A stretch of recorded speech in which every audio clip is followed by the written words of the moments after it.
निलेश साहेबांना जो प्रचंड पाठिंबा रत्नागिरी आणि सिंधुदुर्गातून जो मिळतोय, लोकांनी आज ठरवलेलं आहे ते 23 तारखेला सन्माननीय निलेश राणे साहेबांनाच पुढचे 5 वर्ष आपला हक्काचा खासदार निवडायचा असं लोकांनी आजपासूनच ठरवलेला. बांधवांनो, आज हे वातावरण पाहिल्यानंतर 29 तारखेला जे इकडचे विद्यमान खासदार आहेत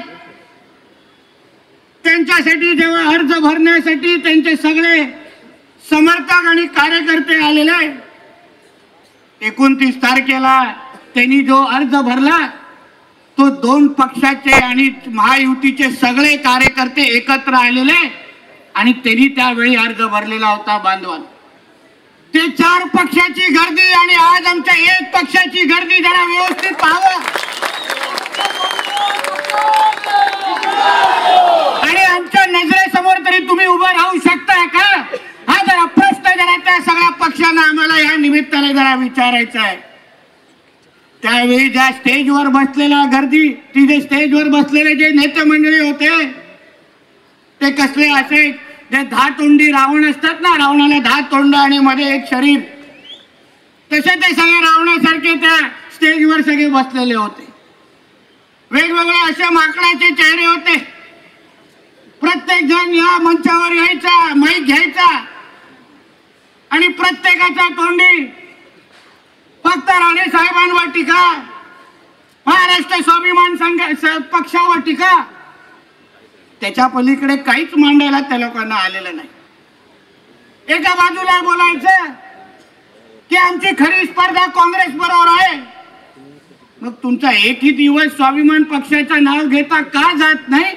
हा खरं म्हणलं तर मला त्यांना प्रश्न आहे.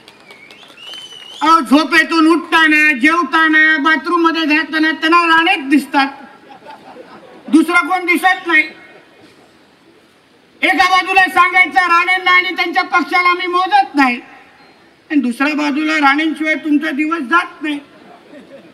पण माझा प्रश्न तुम्हाला आहे की ही जी निवडणूक आहे ही देशाच्या हिताचा आणि देशाच्या भविष्य घडवणारी ही निवडणूक आहे. जो खासदार, जो लोकप्रतिनिधी आपण संसदेमध्ये पाठवणार आहोत तो ह्या मतदारसंघाचा, या दोन्ही जिल्ह्याचा आणि आपल्या या प्रत्येक इकडे उपस्थित असलेल्या आमच्या मतदार नागरिकांचा तिथे प्रश्न मांडण्यासाठी आणि प्रतिनिधित्व करण्यासाठी आपण तिथे बांधवांना पाठवतोय. ही राणे विरुद्ध शिवसेना ही निवडणूक नाही आहे, ही आमची वैयक्तिक लढाई नाही आहे. ही तुम्ही मला विचारलात तर ही कोकण विरुद्ध शिवसेना लढाई आहे, हे तुम्ही लोकांनी लक्षात ठेवावं. निलेश साहेब एक आमच्या महाराष्ट्र स्वाभिमान पक्षाचे उमेदवार नाही आहेत. निलेश साहेब त्या प्रत्येक तरुणाचे उमेदवार आहेत ज्यांना 5 वर्ष हे लोकांनी नोकरी देतो म्हणून आश्वासन दिलेलं आहे. त्या प्रत्येक महिलेचे प्रतिनिधी आहेत ज्यांना आपल्या घरामध्ये चूल कशी पेटवावी हा प्रश्न आज त्यांच्या प्रत्येक महिलेच्या नजरेसमोर आलेला आहे. त्या प्रत्येक मच्छीमाराचे प्रतिनिधी आहेत ज्यांना आज आत्महत्या करण्याशिवाय दुसरा पर्याय राहिलेला नाहीये. निलेश राणे साहेब त्या प्रत्येक आंबा बागायतदार आणि काजू बागायतदारांचे प्रतिनिधी आहेत ज्यांचं आज भविष्य आणि जीवन मरणाचे प्रश्न आज उभे राहिलेले आहेत.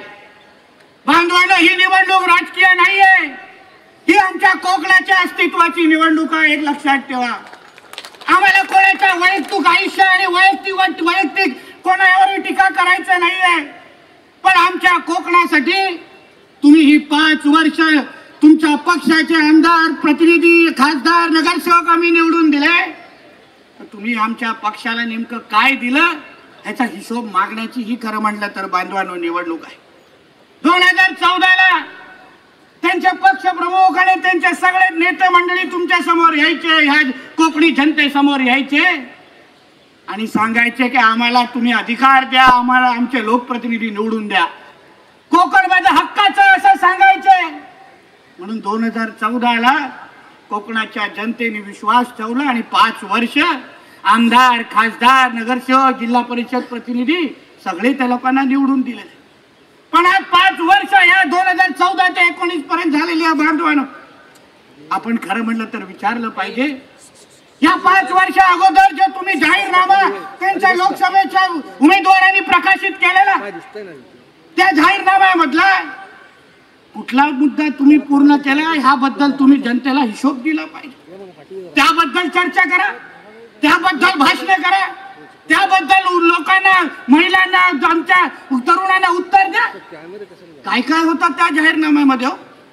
आम्ही 100 दिवसामध्ये इको सेन्सिटिव्ह आणि वनसंज्ञा रद्द करणार. किती दिवस झाले? 100 दिवस आता झाले नाही का? की आम्ही पण त्यांच्यासारखे कमी शिकलेलो आहोत का? आम्हाला दिवस मोजायला येत नाही का? 5 वर्ष झालेली आहेत, आजपर्यंत त्याच्यातला एक पण प्रश्न सुटलेला नाही. 100 दिवसामध्ये तो जैतापूर प्रकल्प रद्द करणार. काय झालं? माननीय बाळासाहेब ठाकरेंचे शपथ घेतला. ते बाळासाहेब ठाकरे साहेबांचा मी शपथ घेतो की 100 दिवसामध्ये जैतापूर प्रकल्प रद्द करून आणीन. का नाही उत्तर देत त्याच्याबद्दल? काय 100 दिवसामध्ये तुम्ही काय केलेलं आहे? आज आमचे मच्छीमार आज ह्या एलईडी लावून फिशिंगमुळे आज त्या देशोधडीला आलेला आहे. मत्स्य दुष्काळ जाहीर करा अशी मागणी ते लोक करतायत. मराठवाडा विदर्भामध्ये जसे शेतकरी आत्महत्या करतात तसे आज आमच्या ह्या कोकण किनारपट्टीच्या मच्छीमारांवर वेळ येईल अशी परिस्थिती त्यांच्यावर त्या एलईडी लावून फिशिंगमुळे आलेली आहे. तुमचं राज्य 5 वर्ष होतं केंद्रात आणि राज्यात तुम्ही राज्य करत होते. ते गृह खातं तुमच्या इकडच्या सावंतवाडीच्या आमदाराकडे तुम्ही देऊन ठेवलेलं. का नाही ती एलईडी लावून फिशिंग बंद केली? गेल्या आठवड्यात मच्छीमारांनी मालवणमध्ये बैठक घेतली. काय सांगितलं त्या बैठकीमध्ये? की हे शिवसेनेचे आमदार खासदार जे एलईडी लावून फिशिंग करणारे जे धारक आहेत त्यांना एलईडी लावून फिशिंग करणारे धारक या आमदार खासदारांना 10 ते 15 हजार रुपये आठवड्याचे हप्ते देतात. हे आम्ही सांगत नाही बांधवांनो, ही राजकीय टीका नाहीये. ते गरीब मच्छीमार ज्यांना आयुष्याच्या समोर त्यांचा मोठा प्रश्नचिन्ह निर्माण झालाय ते मच्छीमार आज विचारू लागलेत आणि असे आरोप करायला लागलेले आहेत. आज मराठा समाज, धनगर समाज, आमचा अल्पसंख्याक समाज, आज प्रत्येक समाज आज विचारतोय, हक्क मागतोय. आरक्षण तुम्ही आम्हाला कधी देणार? दिलेलं आरक्षण तुम्ही आम्हाला कधी टिकवणार? हा प्रश्न आमचा मराठा समाज, धनगर समाज आणि अल्पसंख्याक समाज त्यांना मोठ्या प्रमाणामध्ये विचारतोय. पण ह्या प्रश्नाचे उत्तर तुम्ही देणार नाहीत. आम्ही तुम्हाला प्रश्न विचारण्यासाठी ही निवडणूक लढवतोय. आम्ही तुम्हाला उत्तर मागण्यासाठी ही निवडणूक लढवतोय. जनतेसमोर जेव्हा जेव्हा जाऊ तेव्हा तुम्हाला हे सगळ्या प्रश्नाचे उत्तर आम्ही जनतेच्या हितासाठी आणि त्यांचे प्रतिनिधी म्हणून तुमच्याकडून मागणार आहोत. आम्ही जनतेच्या न्याय हक्कासाठी ही निवडणूक लढवतोय. सन्माननीय निलेश राणे साहेब हे प्रतिनिधी म्हणून जेव्हा उद्या लोकसभेमध्ये आम्ही जाणार असं सांगतो तेव्हा ह्या कोकणाच्या हितासाठी आम्ही ती मागणी करतो. एक लक्षात ठेवा. अहो, मोठे मोठे प्रकल्प तर सोडून द्या, मोठे मोठे रोजगार निर्मिती तर सोडून द्या. आज सर्वात मोठी अडचण जी खऱ्या अर्थाने कोणाची झाली असेल तर आमच्या कोकणातल्या माता भगिनींची झालेली आहे. जरा विचारा त्या माता भगिनीला, महिलेला, माझ्या बहिणीला, त्याच्या चुलीमध्ये आज त्याची चूल व्यवस्थित पद्धतीने पेटते आहे का? आज तुमच्या रत्नागिरी आणि सिंधुदुर्गामध्ये आज केरोसिनचा साठा तुम्हाला त्या किराण्याच्या दुकानावर दिला जातोय का? आज घरातली वीज पेटली नाही तरी चालेल पण ती बायोमेट्रिकचा लाल रंगाचा दिवा तो पेटला पाहिजे अशी मागणी आज इकडची प्रत्येक महिला भगिनी आज करतायत. लांबून गाव खेड्यातून जेव्हा आमच्या महिला भगिनी त्या किराण्याच्या दुकानापर्यंत पोहोचतात आणि त्याला विचारतात की बाबा तू माझ्या हक्काचं धान्य घे, तेव्हा तू सांगतोय की पहिलं बोट लाव. ऑनलाईन वर सरकारने सक्ती करायला लावलेली ऑनलाईनची. मग सांगा अगर ऑनलाईनचा अगर ते जे मीटर आहे, बायोमेट्रिक जी ती मशीन आहे ती रेंजमुळे चालत नाही, BSNL मुळे चालत नाही आणि त्याच्यामुळे ते ऑनलाईन मुळे ते मशीन चालत नाही आणि त्याच्यामुळे या सगळ्या आमच्या नागरिकांना, माता भगिनींना परत आपल्या घरी धान्य न घेता आणि केरोसिन न घेता जायला लागतं. ह्याचा राग मग आपण काढायचा नाही. ह्याबद्दल आम्ही प्रश्न विचारायचा नाही. ह्याबद्दल तुम्ही ह्या लोकांना, कोकणाच्या जनतेला उत्तर द्यायचं नाही. अगर तुम्हाला सत्ता दिली, सगळे का अधिकार दिले, तुम्हाला पाहिजे तेवढे प्रतिनिधी आम्ही पाठवले तर मग ह्या प्रश्नाचं उत्तर तुम्ही आम्हाला कधी देणार? हा प्रश्न विचारण्यासाठी आम्ही आज ही निवडणूक लढवतोय. बांधवांनो, योग्य लोकप्रतिनिधी हा फार महत्वाचा असतो. सन्माननीय राणे साहेबांनी आपल्या राजकीय प्रवासामध्ये दाखवून दिलेले एक लोकप्रतिनिधीकडे इच्छाशक्ती असली तर एक लोकप्रतिनिधी, एक नेता काय करू शकतो याचं ज्वलंत उदाहरण सन्माननीय राणे साहेबांनी कोकण नाही पण पूर्ण महाराष्ट्राच्या समोर दाखवून दिलेलं आहे. अहो, इच्छाशक्ती असणं, धाडस असणं हे काय असतं हे सन्माननीय राणे साहेबांनी त्यांच्या कारकिर्दीमध्ये दाखवून दिलेलं आहे. अहो, सगळ्या गोष्टी सोडावं. खासदार जे आहेत ते खासदारच्या शिवसेनेचे प्रतिनिधी आहेत, उमेदवार आहेत. त्यांचं भाषण मी मुद्दामून ऐकलं. बोलतात की देवभूमीची सेवा करण्याची संधी तुम्ही मला परत द्या. म्हणजे आता स्वतःच्या कर्तृत्वावर विश्वास राहिला नाही म्हणून आता देवाचा आशीर्वाद मागायला लागलेत, अशी परिस्थिती ह्या लोकांची झालेली आहे. अरे, तुम्ही 5 वर्ष तुम्हाला खासदार दिले तर तुम्ही तुमच्या कर्तृत्वावर निवडून आला पाहिजे. तुम्हाला काय लागतात बीजेपी पक्ष, तुम्हाला काय लागतात रासपा, काय लागतात आरपीआय. तुम्ही का सांगू शकले नाही की ज्या कोकणी माणसाने 5 वर्ष शिवसेनेला अधिकार दिला, सत्ता दिली, ते त्या कोकणी माणसासाठी शिवसेना एक हाती ही निवडणूक लढवणार असं सांगण्याचं धाडस तुम्हाला का नाही हो? कारण का बांधवांनो, 5 वर्ष यांची पाठी पूर्ण पद्धतीने कोरी राहिलेली आहे. आज मी सिंधुदुर्गामध्ये गावागावामध्ये प्रचार करत असताना आज लोक जेव्हा सांगतात की नितेशजी बाकी सगळे विषय सोडा, अहो आमचा पाण्याचा प्रश्न जरा निलेशजींना पहिलं सोडवायला सांगाव. आम्हाला पाणी मिळणार कधी, जाणार पाणीचं नियोजन होणार कसं, हा फार मोठा प्रश्न आज आमच्या कोकणासमोर आहे. काय केलं शिवसेनेच्या आमदारांनी खासदारांनी, का नाही सोडवला आमच्या कोकणातला पाण्याचा प्रश्न. अहो, मी एका भागाचा आमदार आहे. आमदार म्हणून पाणी टंचाईच्या बैठका आम्हाला घ्यायच्या असतात. मी तुम्हाला सांगतो, दीपक केसरकर सावंतवाडीचे आमदार, सिंधुदुर्गाचे आमचे पालकमंत्री आहेत. स्टेजवर येतात, भाषण करतात, राणे साहेबांवर टीका करतात आणि बाकीच्या लोकांचे राजीनामे मागतात. ओ केसरकर साहेब, दुसऱ्यांचं सगळं सोडा, तुमच्या मतदारसंघाच्या घराघरामध्ये पहिलं पाणी द्या, रेंज द्या आणि मग आमच्यावर जरा तुम्ही टीका करावं. एक केसरकर इथे येऊन आमच्यावर टीका करतात. सावंतवाडीची जनता मला सांगते, हे केसरकर आमदार म्हणून पाणी टंचाईची बैठक फक्त 7.5 मिनिटं घेतात, फक्त 7.5 मिनिट. म्हणजे पाण्यासारख्या विषयावर आजही अगर आपल्याला लढायला लागतं, आज पण अगर आपल्याला विनंती करायला लागते, तर मग नेमकं आपण शिवसेना ह्या पक्षाला आपण का मतदान करावं हा एक आमच्या कोकणाच्या शुद्ध जनतेने थोडा विचार केला पाहिजे. निलेश साहेबांनी 5 वर्ष ते 14ला पराभूत झाले असले तरी रत्नागिरी असेल, सिंधुदुर्ग असेल, गावागावामध्ये जाऊन आमच्या नागरिकांना, ग्रामस्थांना आधार देण्याचं काम सन्माननीय निलेश राणे साहेबांनी सतत 5 वर्ष केलेलं आहे. आमचा निलेश राणे साहेब आमचा नेता गप्प बसला नाही. त्यांनी त्या लोकांच्या न्याय हक्कासाठी तो लढत राहिला. आमच्या रत्नागिरी जिल्ह्याच्या जनतेला ह्या लोकांनी ज्या पद्धतीने त्यांची पिळवणूक केली आहे, सतवलंय, आज आमच्या रत्नागिरीच्या जनतेला धीर देण्याचं काम, संरक्षण देण्याचं काम एकमेव माणूस करतोय तो आमचे निलेश राणे साहेब आहे. ह्याबद्दल आमचा अभिमान आहे. आज जे काय पाठिंबा भेटतोय, कारण का निलेश राणे साहेब दिवस रात्र आमच्या ह्या भागामध्ये फिरतात, लोकांना आधार देतात, धीर देतात, लोकांना पाठिंबा देतात. अहो, माझी खासदार म्हणून पण आज निलेश राणे आणि राणे साहेबांच्या नावानेच अधिकारी घाबरतात. ही अधिकारची सत्य आहे, सत्य आहे. नाही घेत कुठल्या शिवसेनेच्या पक्षप्रमुख किंवा आमदाराचं नाव, पण कुठला अगर रस्ता बनत नसेल, कोण कोणाकडे पाईपलाईन टाकत नसेल, कोण कोणाला आया बहिणीला त्रास देत असेल, तर समोरची जी आमची बहीण आहे ती पोलिसांना सांगते, तुम्ही मला संरक्षण द्या, नाहीतर मी निलेश राणेंना फोन करते. असा विश्वास निलेश राणे साहेबांबद्दल असा विश्वास तयार झालेला. म्हणून उगाचच्या मोठ्या वल्गना करून आमच्यावर टीका करू नका. आम्ही तुमच्या पत्ता टीकेला उत्तर देऊन तुमच्या अपयश झाकण्यासाठी ही निवडणूक लढवत नाही आहोत. अहो, तुम्ही देवाची भाषा करता. अहो, त्या नाण्याच्या निमित्ताने ही आमची देवभूमी भस्मसात करण्याचं काम या शिवसेनेच्या विनायक राऊतांनी या लोकांनी खरं म्हटलं तर केलं होतं. त्या दिवशी 29 तारखेला काय मुख्यमंत्री साहेबांवर प्रेम, काय नरेंद्र मोदी साहेबांवर प्रेम, म्हणजे भाजपच्या लोकांना पण उचक्या लागल्या पाहिजे एवढं प्रेमाची भाषा करत होते हो.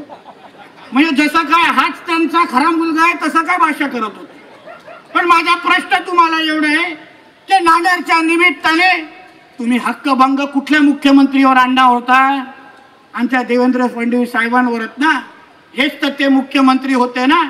जरा राजापूरला या विनायक राऊतांचे जरा भाषण जरा बीजेपीच्या कार्यकर्त्यांनी अतिशय व्यवस्थित पद्धतीने बघा. काय बोलतात नरेंद्र मोदी साहेबांबद्दल, काय बोलतात अमित शहाजींबद्दल. जरी भाषण काढलीत ना तर ह्यांच्या बाजूला पण उभे राहणार नाही अशी परिस्थिती आज भाजपच्या कार्यकर्त्यांची.